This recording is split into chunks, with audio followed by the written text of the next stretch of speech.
Doctor గారు, ఏదన్నా బలాన్ని ఇచ్చేటువంటి మంచి టానిక్ రాసేవాడిని అని చాలామంది పేషెంట్స్ అడుగుతూ ఉంటారు. కానీ మీకు ఒక రహస్యం చెప్పాలి. శక్తివంతమైనటువంటి టానిక్ల కంటే శక్తివంతంగా పనిచేసేటటువంటి ఒక అద్భుతమైన ఆహార పదార్థాన్ని ఆయుర్వేదం ప్రపంచానికి పరిచయం చేసింది. ఆ ఆహార పదార్థమే పులగం. వ్యాధులపైన పోరాడేటువంటి సైనిక బలగం ఈ పులగం అని చెప్పొచ్చు. దీన్ని రకరకాలుగా చేసుకోవచ్చు, రకరకాల ప్రయోజనాలు ఇది మనకి ఇస్తుంది. అనేక సమస్యల్ని దీంతో తగ్గించుకోవచ్చు. అంటే ఒక ఆహార ఔషధం కింద పనిచేస్తుంది. ఇంతకీ ఈ పులగాన్ని అసలు ఎలా తయారు చేసుకోవాలి, ఎలాంటి పదార్థాలు దీనికి కలపాలి, ఈ మొత్తం సమాచారాన్ని అలాగే వీటి ప్రత్యేకతలను కూడా ఈ వీడియోలో మనం తెలుసుకోబోతున్నాం.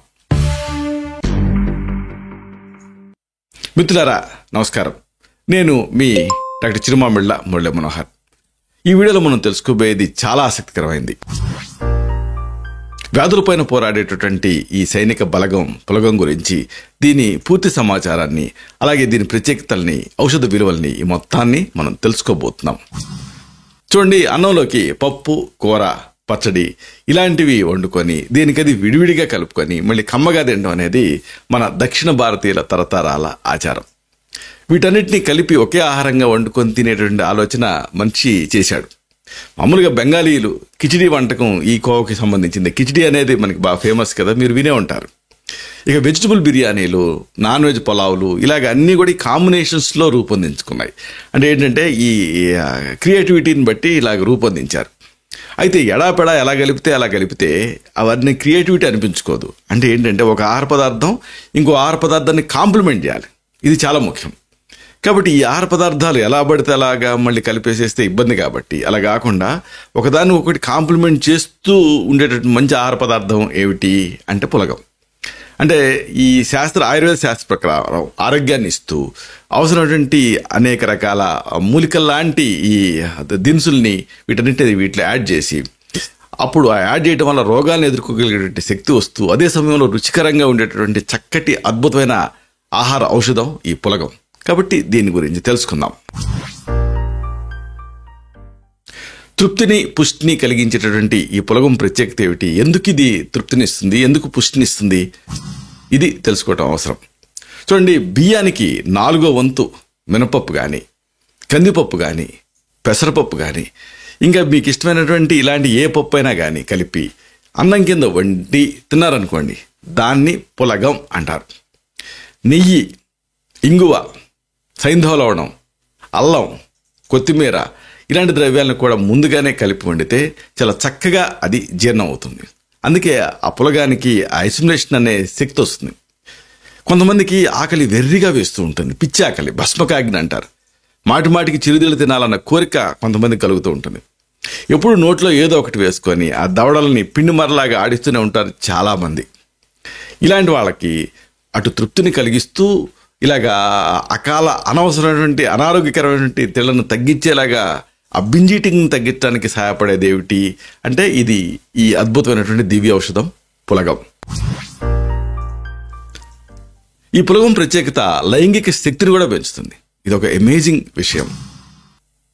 పులగం ఇది మన తెలుగు వాళ్ళు పిలిచేటువంటి ఈ వంటకాన్ని నిజానికి ఆయుర్వేద శాస్త్ర పరిభాషలో, సంస్కృతంలో కృశర అంటారు. సస్నేహ కామిని వేయం కృశరా శశిరేహిత అని ఒక వైద్య గ్రంథం యోగరత్నాకరం చాలా చక్కగా చమత్కరించింది.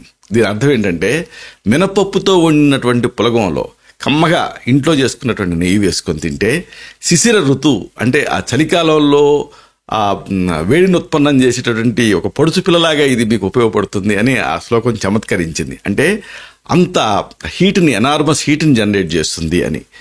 అంటే నెయ్యితో పులగం వండుకొని తింటే శుక్రవర్ధకంగా పనిచేస్తుంది, బలకరంగా ఉంటుంది. ఈ మినప పులగం లైంగిక శక్తిని అమోఘంగా పెంచుతుంది. చదువుకునే పిల్లలకి వాతం వేడి చేయకుండా కాపాడుతూ బలాన్ని ఇస్తుంది ఇది. మరి దాంట్లో కూడా ముఖ్యంగా మగపిల్లలు ఈ హస్తప్రయోగం గురించి ఒకటే గొడవ. ఈ హస్తప్రయోగం చేసుకుంటారు, అరే దురభ్యాసాలకి లోనవుతున్నానే అని టెన్షన్ పడిపోతూ ఉంటారు. హస్తప్రయోగం చేసుకున్నంత మాత్రాన్ని కొంపలు మునగకపోవచ్చు, కానీ దానివల్ల తన శక్తి వృధా అయిపోతుందని, భవిష్యత్తులో ఇక తను సంసార జీవితానికి పనికిరారని, ఇక ఏ స్త్రీని కూడా సుఖపెట్టలేనని, ఇలాగ ఎన్నెన్నో భయాలు, ఆందోళనలు, అనుమానాలతోటి చదువుని అశ్రద్ధ చేస్తారు, మనసును పాడు చేసుకుంటూ ఉంటారు, వ్యధ చెందుతూ ఉంటారు. కుర్రాళ్ళలో 90% మంది ఇలాంటి పరిస్థితిని ఎదుర్కొంటూ ఉంటారు. ఇప్పటికీ కూడా ఇంత నాలెడ్జ్ ఉన్నప్పటికీ, ఎంత ఇంటర్నెట్ పరిజ్ఞానం ఉన్నప్పటికీ కూడా ఇది కంటిన్యూ అవుతూనే ఉంది. సరిగ్గా ఇలాంటి కుర్రాళ్ళకి ఉపయోగకరంగా ఉంటుంది ఈ పులగం.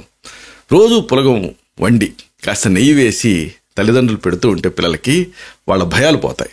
అలాగే వాళ్ళు శక్తివంతంగా తయారవుతారు, చక్కగా చదువుకుంటారు, మంచి మార్కులు సంపాదించుకోగలుగుతారు. కాబట్టి మీ పిల్లల జీర్ణశక్తిని బట్టి ఆ మినప పులగాన్ని వండి పెట్టండి. ఇక గుండె జబ్బుల్లో ఈ మినప పులగం అనేది అమోఘంగా పనిచేస్తుంది. కాబట్టి దీన్ని మీరు తినొచ్చు, మీ ఇంట్లో వాళ్ళకి పెట్టచ్చు. పోలియో, రికెట్స్, మస్కులర్ డిస్ట్రఫీ ఇలాంటి వ్యాధులతో శరీరాంగాలు కృషించిపోతూ ఉంటాయి. ఈ వ్యాధులు ఉన్నప్పుడు మినప పులగాన్ని మించినటువంటి ఆహార ఔషధం లేదు అని చెప్పొచ్చు. పక్షవాతం, కీళ్ళవాతం అంటే రొమాటిజం, సయాటికా నడుము నొప్పి ఇలాంటి వాత వ్యాధుల్లో చిరకాలంగా బాధపడుతూ చాలామంది ఇబ్బంది పడుతూ ఉంటారు. వీళ్ళు తప్పనిసరిగా ఈ మినప పులగాన్ని తీసుకోవాలి. ఇంకొకటి, గుండె జబ్బులు ఉన్న వాళ్ళకి మినప పులగం చాలా మేలు చేస్తుంది. అయితే స్థూలకాయలు, ఇంకా రక్తంలో కొవ్వు ఎక్కువగా ఉన్నవాళ్ళు, అధిక రక్తపోటు, గుండె జబ్బులు ఉన్నవాళ్ళు నెయ్యి లేకుండా ఈ పులగాన్ని తీసుకోవాలి. పులగం తీసుకోవచ్చు, కానీ నెయ్యి వేసుకోకపోవటం మంచిది. పులగాన్ని తింటే ఈ వ్యాధుల్లో తెలియకుండానే ఎంతో మేలు జరుగుతుంది నెయ్యి లేకుండా తీసుకుంటే. ఇంకొక ఆసక్తికరమైన విషయం చెప్పాలి. మీరు ఛాయ మినపప్పు అని వినే ఉంటారు, అంటే పొట్టు తీసిన మినపప్పు. ఇది ఇంకా రుచిగా ఉంటుంది. అయితే విరేచనంలో ఆ దోషాలను పోగొట్టి, కఫాన్ని పోగొట్టి, వాతాన్ని పోగొట్టి రోగాన్ని రాకుండా ఆపగలిగేటువంటి శక్తి ఈ మినప పులగానికి ఉంది. అలాగే ఇంకొక ముఖ్యమైన విషయం చెప్పాలి. చలువ చేయాలంటే పెసర పులగం తినండి. ఇప్పటివరకు మనం మాట్లాడుకుంది మినప పులగం, కానీ మినుముల ప్లేస్లో పెసర్లు వాడితే దాన్ని పెసర పులగం అంటారు. ఇది చలువ చేస్తుంది. పెసరపప్పుతో వండినటువంటి పులగం మినప పులగం కంటే కొంచెం తేలిగ్గా అరుగుతుంది, లఘు. అయితే ఆ మినప పులగం అంత శక్తివంతంగా పెసర పులగం ఉండకపోవచ్చు, కానీ బాగా చలవ చేస్తుంది, వేడిని తగ్గిస్తుంది పెసర పులగం. ఎప్పుడు వేడి చేసేటువంటి శరీర తత్వం ఉన్నప్పుడు ఈ పెసర పులగం అంటే పెసరపప్పు బియ్యం కలిపి వండినటువంటి పులగం తింటే చలవ చేస్తుంది. విరేచనాలు అయ్యేటువంటి వ్యాధిలో తరచూ విరేచనాలు అవుతున్నప్పుడు పెసర పులగం ఎంతో మేలు చేస్తుంది. అంతేనా, కఫ వ్యాధుల్లో, వేడి చేసి వచ్చేటువంటి వ్యాధుల్లో ఈ పెసర పులగం అద్భుతమైన ఆహార ఔషధం కింద పనిచేస్తుంది. అలాగే కంటి వ్యాధులకి పెసర పులగానికి మించింది లేదు అని చెప్పొచ్చు. వాత వ్యాధులు అన్నింటిలో కూడా మినపప్పుతోటి సమానంగా పెసరపప్పుతో వండినటువంటి పులగం ఉపయోగపడుతుంది. ఈ పెసర పులగం ప్రత్యేకత ఏంటంటే అద్భుతమైన రుచి ఉంటుంది. కాబట్టి ఆ రుచిని బట్టి మీకు ఏది కావాలనుకుంటే దాన్ని మీరు వాడుకోవచ్చు. అలాగే అతి ముఖ్యమైన ఇంకొక విషయం ఉంది. పాలిచ్చే తల్లులకి అలచందల పులగం అనేది మేలు చేస్తుంది. కాబట్టి తల్లిపాలని ఇది పెంచుతుంది. అలచందలు కూడా బియ్యంలో వేసి పులగం కింద వండుకొని తింటే రుచిగా ఉంటుంది. శుక్ర వృద్ధిని కలిగిస్తుంది ఈ పులగం. అలాగే లైంగిక దోషాలని, బలహీనతల్ని పోగొడుతుంది. అయితే కాస్త వాతం చేస్తుంది, అంటే గ్యాస్ పడుతుంది, మలబద్ధకాన్ని కూడా కలిగించేటువంటి అవకాశం ఉంటుంది. అయితే పాలిచ్చే తల్లులకి దీన్ని పెడితే పాలు పెరుగుతాయి. మొదట 3-4 ముద్దలు ఈ పులగాన్ని తిని తర్వాత మామూలు అన్నం తింటే చాలా చక్కగా ఉంటుంది. పులగాన్ని నిజానికి ఏ పప్పుతో వండినా అందులో మామూలుగా వండుకున్నటువంటి కూర, పులుసు, పప్పు, పచ్చడి ఇలాంటివి కలుపుకొని తింటే రుచి ఎన్హాన్స్ అవుతుంది. పులగాన్ని విడిగానే తినాలి అని రూల్ ఏం లేదు, కలిపి తినొచ్చు, విడిగా కూడా తినొచ్చు. అయితే అసలైన విషయం ఒకటి ఉంది.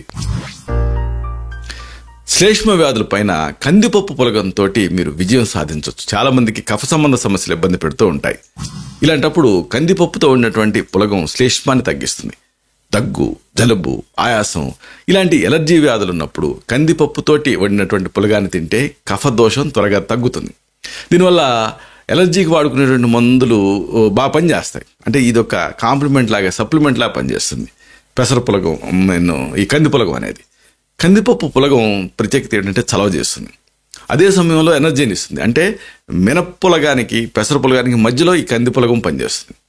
నెయ్యి వేసుకొని దీంట్లో తింటే చాలా తేలిగ్గా అరుగుతుంది, చాలా అద్భుతమైన రుచిగా ఉంటుంది. వాత వ్యాధుల్లో కూడా మంచిది. కందిపప్పు కానీ, పెసరపప్పు కానీ, మినపప్పు కానీ దోరగా వేయించాలి. ఇది చాలా ముఖ్యం. దోరగా వేయించి పులగంగా వండారనుకోండి, అరుగుదల చాలా బాగుంటుంది, తేలిగ్గా ఉంటుంది. మామూలుగా అయితే కందిపప్పు పులగం పెసర పులగం కంటే ఆలస్యంగా అరుగుతుంది. కందిపప్పుతో వండినటువంటి పులగాన్ని తినకూడని వ్యాధి అంటూ లేదు. అంటే అన్ని సందర్భాల్లోనూ దీన్ని తినొచ్చు. ముఖ్యంగా ఆపరేషన్ తర్వాత పోస్ట్ సర్జికల్ కండిషన్స్లో గాయాలు తగిలినప్పుడు జ్వరం పడి లేచిన వాళ్ళకి ఇది కందిపప్పు పులగం మంచి ఆహార ఔషధం. అయితే దీన్ని మరీ ఎక్కువ తింటే పైత్యం చేసే అవకాశం ఉంటుంది. నెయ్యితో కానీ మజ్జిగతో కానీ కందిపప్పు పులగాన్ని తింటే ఆ పైత్యం చేయటం అన్న సమస్య కూడా రాదు. అంటే త్వరగా అరుగుతుంది. కాబట్టి అరగాలంటే నెయ్యితో కానీ మజ్జిగతో కానీ కందిపప్పు పులగాన్ని తినాలి. ఇక ఇంకొక అద్భుతమైన విషయం ఉంది. ఇదేంటంటే శనగ పులగం. శరీరపు రంగుని పెంచడానికి ఈ శనగ పులగం మీకు సహాయపడుతుంది. అంటే శనగపప్పుతో కూడా పులగం వండుకోవచ్చు. నిజానికి చాలా రుచిగా ఉంటుంది. ఇది మంచి నెయ్యి వేసుకొని తింటే అమోఘంగా ఉంటుంది. ఇది సాటిటీ అనిపిస్తుంది, మంచి బలాన్ని ఇస్తుంది. జీర్ణశక్తి బాగా ఉంటే దీన్ని పిల్లలకి పెడితే చాలా బలకరంగా ఉంటుంది. అయితే పిల్లలకి జీర్ణశక్తి ఉండటం అవసరం.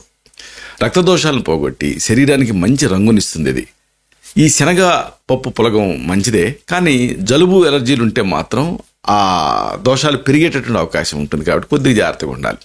అలాగే జీర్ణకోశ సంబంధ వ్యాధులున్న amoebiasis, irritable bowel syndrome, peptic ulcer ఇలాంటి వ్యాధులతో బాధపడేవాళ్ళు శనగపప్పు వాడకాన్ని ఆపటం మంచిది. శనగపప్పు పులగం తినకపోవటం మంచిది. అలాగే పక్షవాతం, వేరే ఇతర వాత వ్యాధులు, కీళ్ళ నొప్పులు, మైగ్రేన్ తలనొప్పి ఇలాంటివి ఉన్నప్పుడు కూడా శనగపప్పు పులగం తినకపోవటం మంచిది. పెసరపప్పు, మినపప్పు ఇలాంటివి బాగుంటాయి. అయితే శనగపప్పు పులగం మాత్రం మంచిది కాదు. ఎప్పుడు పక్షవాతం, ఇతర వ్యాధులు, కీళ్ళ నొప్పులు, మైగ్రేన్ లాంటివి ఉన్నప్పుడు.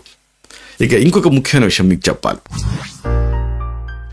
మూత్రవ్యాధులలో ఉలవలతోటి పులగం చేసుకొని తింటే ఇది ఒక బెస్ట్ ఆహార ఔషధం కింద పనిచేస్తుంది. అంటే ఉలవలతో కూడా పులగం వండుకోవచ్చు. వాత వ్యాధుల్లో ఇది మంచిది, కానీ బాగా వేడి చేస్తుంది. ఆ వేడి చేసే నేచరే ఇక్కడ మనకు ఉపయోగం. అంటే ఇది బీపీని పెంచుతుంది, రక్తపోటుని పెరుగుతుంది. కాబట్టి లో బీపీలో వాడుకోవచ్చు.